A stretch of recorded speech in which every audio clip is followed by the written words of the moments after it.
on board with the big warm-up that's due later this week. Darren Peck's got the latest. I don't suppose there's the slightest chance that that atmospheric river gets accidentally bombed. And we're on board? And moves about 300 miles. I'm not on board with 104. I know. We're so tantalizingly close to weather so dramatically different than the heat wave I'm going to talk about. I'm going to show you that atmospheric river that Brian and Juliet were just talking about. Look at the view from the camera on top of the Mark Hopkins looking down at Pier 39. We've got it zoomed right in, so pardon the shaking a bit, because the tighter we make the zoom, the more you really feel the rocking. But it just drives home the point of the wind. It's 20-mile-an-hour winds. Look at the water. Temperatures here are only in the 60s right now.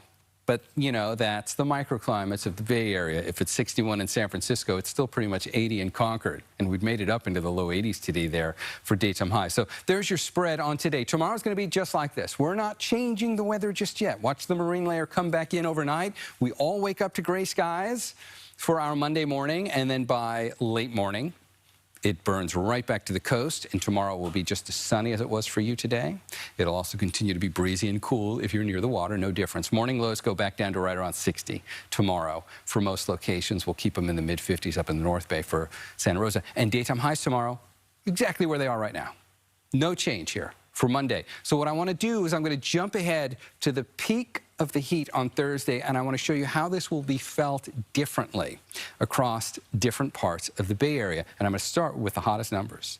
So there's Concord going to 105 and Livermore going to 102. And I'm just pulling out the representative locations for some of the different microclimates around the Bay Area to show you how this will be different. That's where the worst of the heat is. But if you have any access to the bay, even if you're just along the shoreline down in the South Bay or East Bay, it is much better. Daytime highs on Thursday will only be 89. When it's 105 in Concord, Hayward will have 89.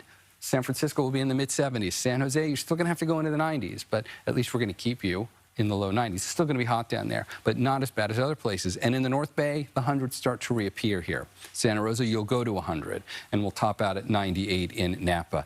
This will be one of those spikes in temperature that we're really going to be saved anywhere near the water, because there will still be a bit of an onshore flow helping us out by the time we get there. You'll see the rest of the numbers in the 7 in a second.